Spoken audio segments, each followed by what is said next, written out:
We are back at LWG for some 2,000 point Age of Sigmar action in the Mortal Realms. Today it's going to be Fyreslayers versus Khorne, and we're going to be playing the Battle for the Past mission. This is the mission where there's a deployment zone over here, deployment zone over here, 4 objectives. There's one right there, that treasure chest next to that building, right here. You can see it hiding over behind the tower over there, and here. And the way it works is the treasure chest in your enemy's territory is worth 4 points for you if you control it at the end of your turn. The one in your territory is worth 1 if you control it in the end of your turn, and the 2 in the middle, they're worth 2 each if you control them at the end of your turn. So we're going to go to the army breakdown. Here we are with Mike and the Fyreslayers. All right, Mike, you want to run us through? All right, we've got the general, the Runefather on Magmadroth, so he's got the command trait. This is a Greyfeared Lodge, by the way, so he gets +2 to his wounds. We've got a Rune Smiter on Magmadroth. Both of them running Cold Ancient as their mount traits, so they are both going to reduce rend by 1. We've got 15 Hearthguard Berserkers with pole axes. They're in the Lords of the Lodge battalion. We've got a Rune Master who knows the Prayer of Ash prayer. We've got Grimwrath Berserker, a Grimwrath Berserker. This one has the relic that allows hits against monsters to do 2 hits. We've got a Battlesmith here with the relic that gives him increases range to 18 inches on his banner. And we've got 2 units of Volkite Berserkers, 10 with double axes, 10 with picks and shields. Then we've also got, of course, the Magnet Battleforge. The pizza oven. The pizza oven, ready to bake up some corn. We've got the Infernoth, the Firewall, and the Flame Spitter. All right. All 3 invocations. Fantastic. So we'll get to see those. All right, and I must say, your army looks beautiful. You just finished painting them up for the tournament we just had. So yeah, they look great. They look great. So awesome. Cool. Moving over to Khorne. And here is 2,000 points of Khorne. Looks like a lot more than the Fyreslayers, but they're going to kill all of my guys. I'm calling it now. But anyway, let's run through the list today. It's going to be all mortals. If we have any demons, it's because we're going to be summoning them in. So yeah, we'll start with the leadership. So for the general today, we are going to be doing the Exalted Deathbringer with the Impaling Spear, and we are the Gore Tide. And so that means he's going to have the command trait of Hew the Foe, so he gets +1 damage. And for an extra artifact, because we are running a battalion, which I'll get to in a bit, he is going to be having the Gore Cleaver. On his right, over to the left here, we have the Aspiring Deathbringer. He gives everybody +1 attack in combat around him. And then behind there we got 2 Slaughter Priests, one on the left, one on the right, and a Blood Secretor in the middle. The Blood Secretor is running the Gore Tide artifact, the Torque, which makes his save unrendable. And then we have the Blood Stoker there with his whip. Behind them, as you can see, we've got the Altar and the 2 Judgments of Khorne. So we have a lot of prayers in this battle today. No magic, but lots of praying. So we have the Gore-Drenched Icon and the Wrath Axe. And then back here, we got a squad of 5 Wrathmongers, giving out more attacks. And then we'll come to up at the front here. 2 squads of 5 Skull Reapers and a squad of 10 Blood Warriors. Now the Blood Warriors and the Skull Reapers plus the Exalted Deathbringer are going to be making the Slaughterborn Battalion. And what that does is it gives all of them, they all reduce the rend of attacks against them by 1, which is going to be fantastic because they all have a 4-up save to begin with. And then with the prayers, which, I forgot to mention the prayers. The priest on the right there is going to have the +1 to hit prayer, Killing Frenzy, and the one on the left is going to have Bronzed Flesh. So as I was saying, the combination of Bronzed Flesh and Slaughterborn should give me a squad that's a 3-up reducing rend by 1, which is going to be awesome. So, and then over here we've got a squad of 20 Blood Reavers with Meat Ripper Axes, a squad of 10 Blood Reavers with the paired weapons there, and a squad of Blood Reavers with the paired weapons over here. We call them sacrifices. So they're walking blood ties. And then to finish out the list, we have the dark and foreboding Khorne that I didn't finish painting yet, but tried to get everything done for the list today. So there you have it. There's Khorne, 2,000 points, and we're gonna jump into turn 1. All right, here we are after deployment. The Fyreslayers did finish deploying first, so the choice will go to them, and we'll get to that in a second, but let's do the rundown here of deployment. So, Mike, you want to explain? Because I can never tell the difference between any of these dwarves. Yep, so we've got 10 of the Volkites with picks and shields lined up in front. Behind them are the 15 Hearthguard Berserkers with poleaxe, backed up by the Rune Father on Magmadroth. We've got a Grimwrath hiding behind the building right here next to the mystical terrain. Got the Battlesmith in the center, backed up by the Rune Smiter. The Doomseeker model right here is my other Grimwrath. He's hanging out next to the Rune Master. And then we've got the 10 Volkites with dual axes and the Battle Forge. Pizza Oven. That's the official name. It is. Sponsored by Little Caesars. Sponsored by Little Caesars. We're not, but that's hilarious. So, but hey, if Little Caesars wants to sponsor us, I'm down. I like pizza. So cool. All right. And then over here on the Khorne side of things, we got a whole mess of stuff. So we got a squad of Skull Reapers backed up by a Slaughter Priest and 5 Wrathmongers. The 10 Blood Warriors in the front, and behind them is the Blood Secrator, the Exalted Deathbringer, my general, the Aspiring Deathbringer, another Slaughter Priest, and 5 Skull Reapers. And then behind the tower is my camping crew. They're the guys that are going to be setting up camp, cooking some hot dogs up on the objective back there, Blood Reavers. And then over here we have the Blood Reaver Corps with the Blood Stoker in the back there, and the Khorne in the middle. So that's the way it goes. So are the Fyreslayers going to take first or second turn? Fyreslayers are going to take first turn. Fyreslayers going first. Going into Fyreslayers turn 1.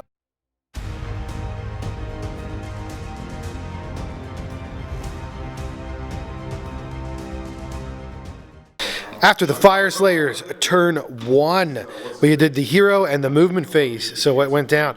We had the Volkites move up on this side to get within range of that center objective and secure it. The, what is that guy in the Magmadroth? Rune Smiter on Magmadroth. Rune Smiter. Support. We've got Grimwrath coming up behind as well. We've got the Battlesmith who's here, giving everyone within 18, which is the whole army, +1 save. The Rune Master, who has Searing Heat, is moving up to hopefully be able to use that next turn, and also help keep the Runic Firewall around. So everyone's fully within 12 inches right now as well of the Runic Firewall. And that's fantastic because it blocked off that whole street, so just fire bursts out of the ground. Yep. Awesome. And you lit this building on fire? Yep, so this is lit it on fire, didn't affect anyone, but it's now deadly, so he has to stay outside of an inch. Very cool. Take some mortal wounds. Very cool. All right, over on this side. We ran the Volkites up. We gave the guys with shields Prayer of Ash, so they're a 3-up save right now. Just barely stealing that objective. They're backed up still by the Hearthguard Berserkers. We ran a Grimwrath up to the corner of the building here, and then we've got the Rune Father hanging out in the back, ready to go where he's needed. So that is my movement phase. All right, so that is actually the end of the Fyreslayers turn 1 because they are out of range for their shooting and they didn't want to do any charges. I think they're out of range for it anyway. So everything ran as well for the most part. So in the end, I end up getting 2 points, 2 points, and 1 point, or 5 for turn 1. So Fyreslayers getting 5 points.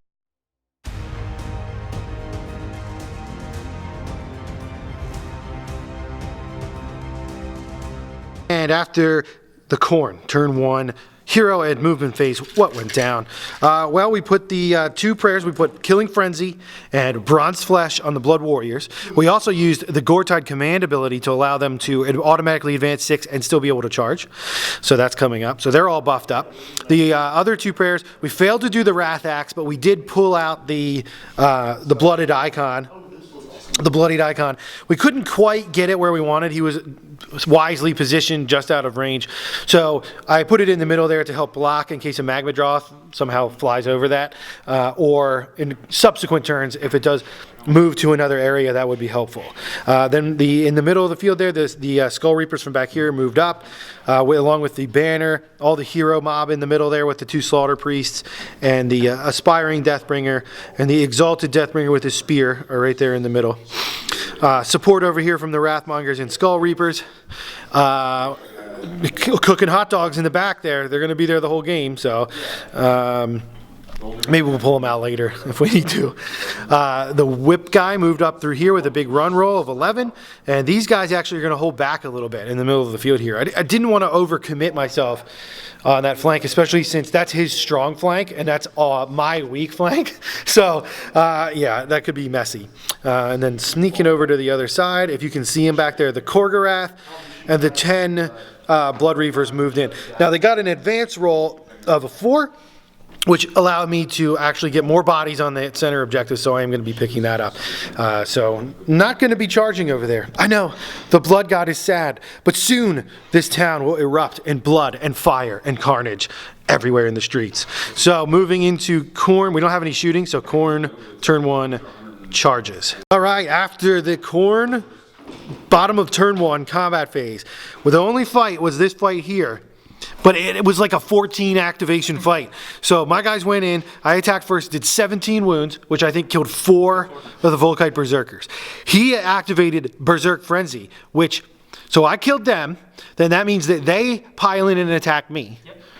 Then they killed one of my guys, and I did some mortals back with my shields, and killed another one of the dwarves, which then triggered them to fight. Yep.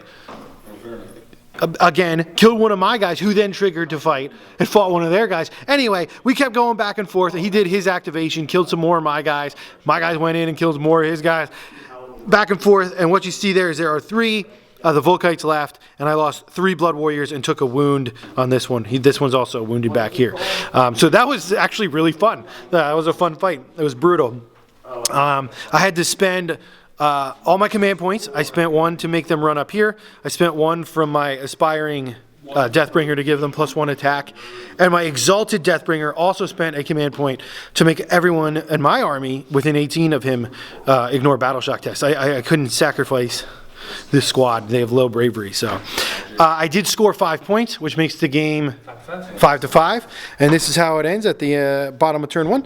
So we're going to go to the all-important initiative roll-off. Khorne wins. Khorne's going to take it. Khorne, top of turn 2.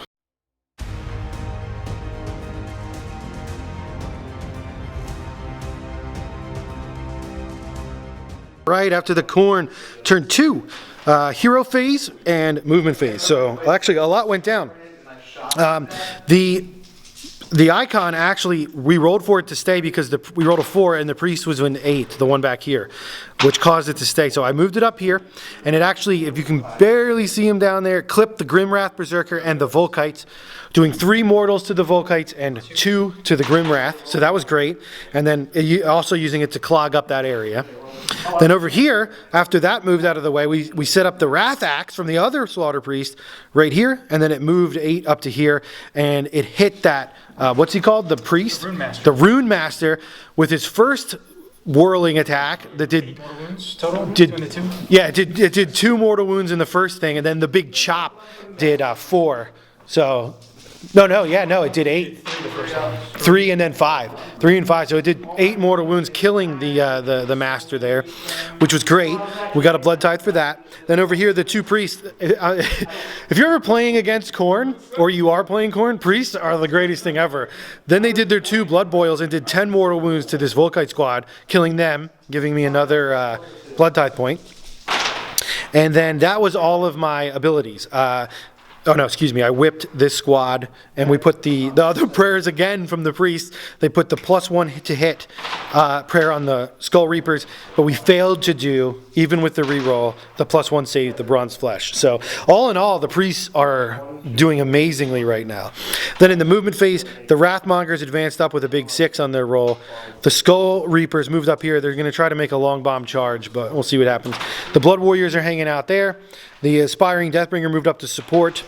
Priests still wholly within 8 of the shrine, moved up in here. The banner is in there. The Exalted Deathbringer, our general, is in there, protected by the bodyguard of Skull Reapers.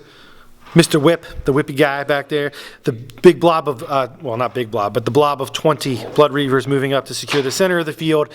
And then on the flank, the Khorne stalking around behind the building with the Reavers in the front holding that objective. I'm not sure I'm going to charge up there just because I want to delay for one more turn, I believe, before we really mix it up in the middle. So down here's where all the action's going to be. We don't have any shooting. We're going into Khorne charges. Okay, and after the Khorne turn 2, top of turn 2 combat phase, what did we do? The Skull Reapers made a huge charge. They were back here. They rolled boxcars, got the 12. They got in. The Grimwrath Berserker was there, and the Magmadroth. I activated the Skull Reapers first. They were in range of my banner. I used a command point to do his command ability, and they were wholly within 8 of the Wrathmongers, which gave them +3 attacks, so 7 attacks per model from the Skull Reapers. They're also gore-tied, so they're rerolling 1s to wound because they're near the objective. Yeah, they went crazy. So they went in there and they killed, I had 2 of them, the champion and another guy attacked the Grimwrath, killed him, and then we did what? 4 mortals and 1 wound to the Magmadroth because you made amazing saves. It was great. And then the Grimwrath attacked back and killed 1 Wrathmonger, or Skull Reaper, excuse me. And then the Magmadroth also attacked, but flubbed his attack rolls, and he still killed 1 with his with the lashing tail. The lashing tail cut 1 of the Skull Reapers down. Then in their death throes, they went crazy and did 3 mortal wounds back to the Magmadroth, bringing him down to 6 remaining. They're immune to battle shock, and since that was the only fight, I didn't have to take any other tests. And this is the lay of the land going into the Fyreslayers turn 2. Before we do that, I did score 5 more points, making it 10-5.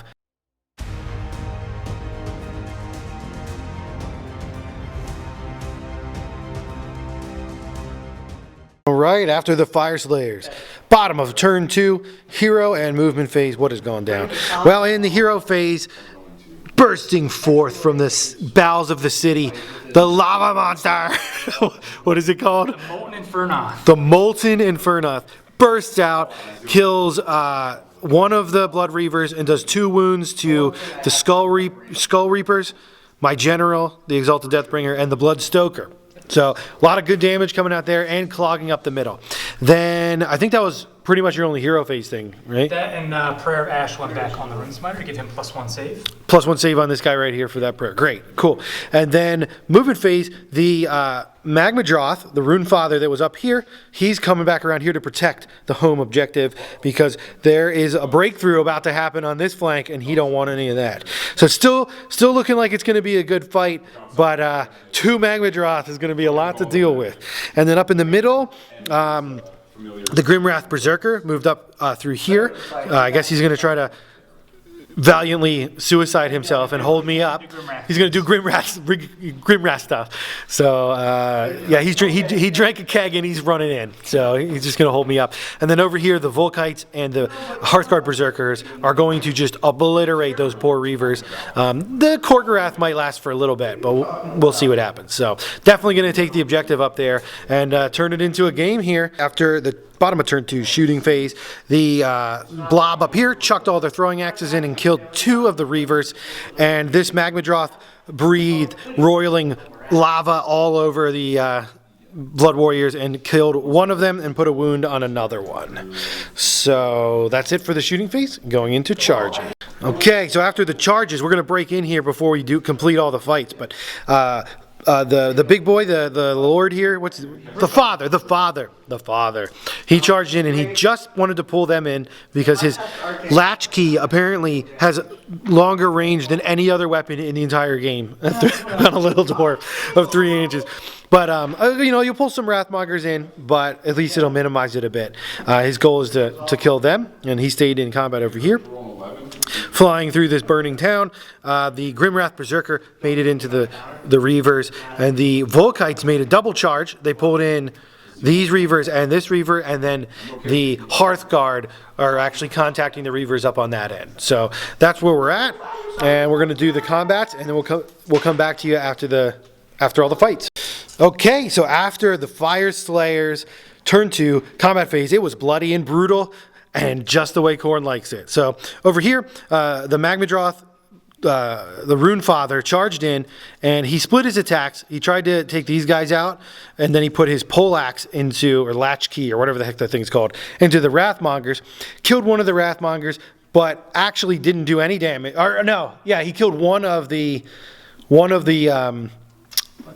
Skull Reapers, and he killed them. When he died, he actually did 3 mortal wounds to the other Magmadroth, and then I piled in and attacked with the Skull Reapers, and they killed that Magmadroth, so that was great.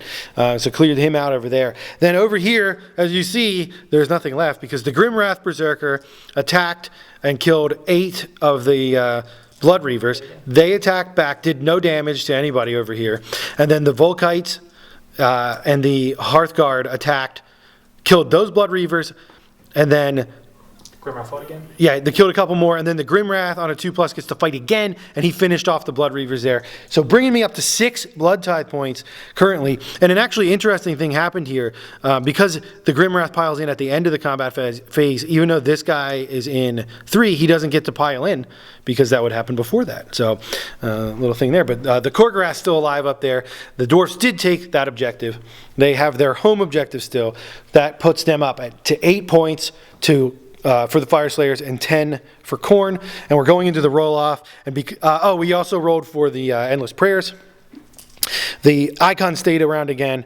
The Infernoth stayed around, but the Wall and the Wrathaxe did go away. And here we go, the initiative roll-off. That's it. Yep, Fyreslayers are going to be going.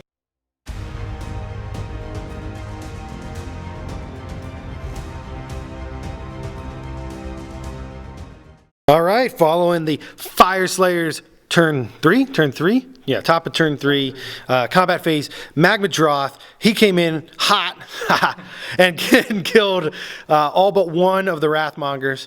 And then when the Wrathmongers attacked back, they did 1 damage to him, and the Skull Reapers also did 3 damage. So we did 4 total. He did 6 total that turn.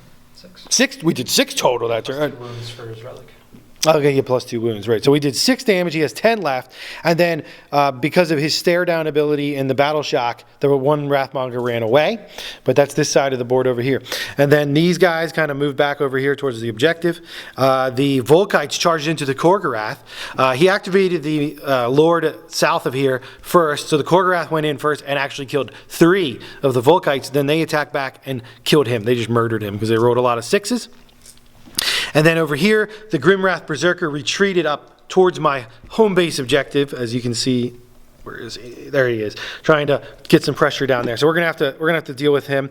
The Infernal really messing us up, bringing my Stoker down to 2, killing my General who did nothing this game, sadly, and doing 3 more damage to the Skull Reapers. So we're in dire straits here. But the Fyreslayers did pick up 3 more points, making the game 11-10. Fyreslayers in the lead. So going into the bottom of turn 3, Khorne.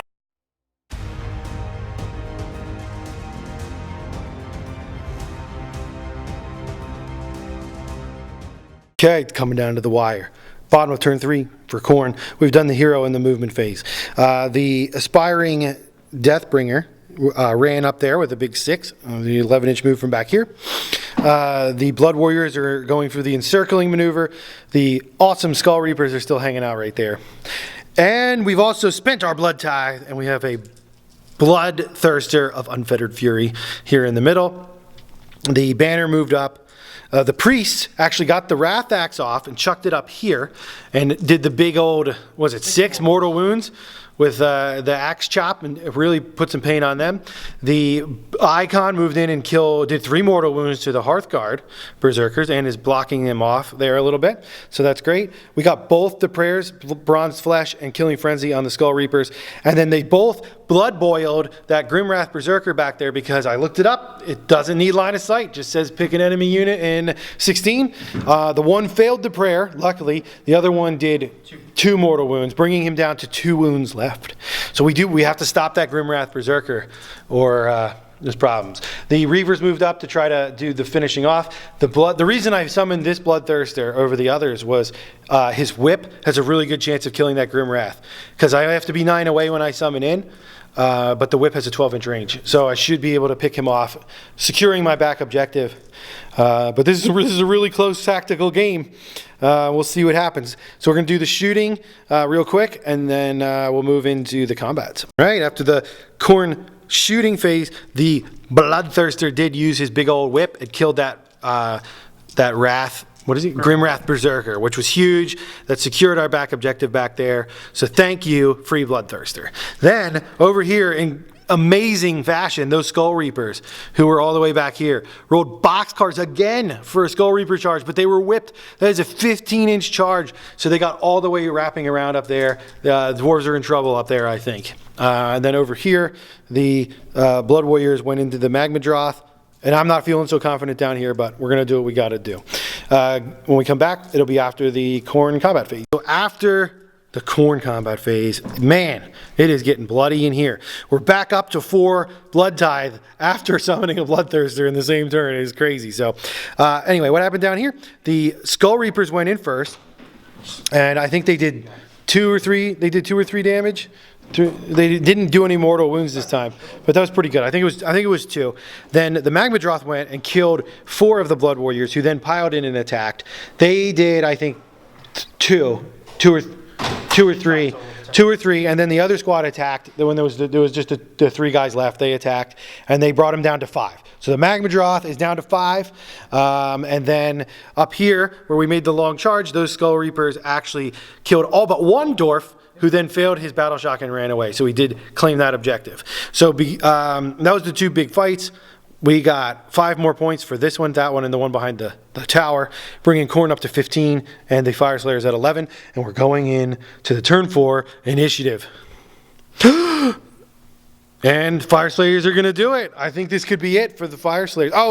And the prayers, the Stompy the fire demon or whatever you summoned out of the ground. He stayed around. The Wrathax stay around, but the icon did go away. So Fyreslayers have initiative into turn 4.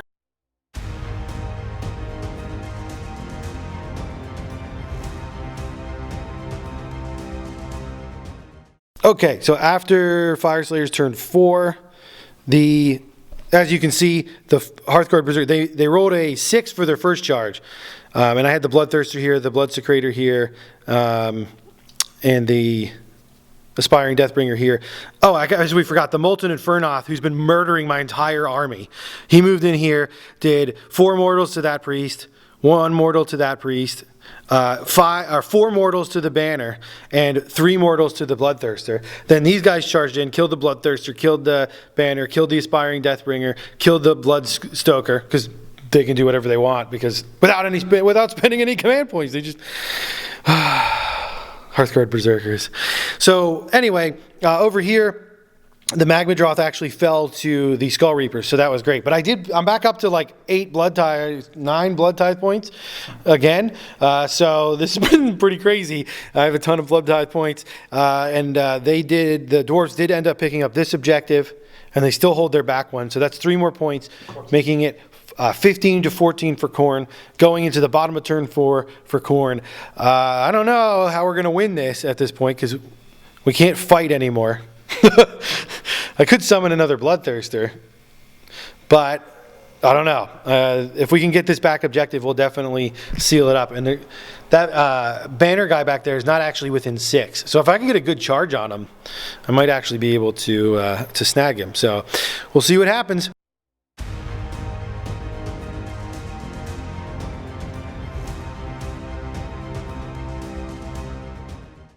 Okay, and that is the end of the game. We just Mike decided to call it because in my hero phase, it actually went about as well as it could go. What we did was we used our blood tithe to summon back another bloodthirster, so he's back partying there. And then what it really was is his battlesmith that was back here. As you can see, he got wrecked by the Wrath Axe, and the Icon flew over and just blew him up. They did 5 mortal wounds to him. That's all he had, and he went down. And I actually got the charge to pick up the back objective, gaining me 4 plus 2. I probably wouldn't have this one. I think you have more guys.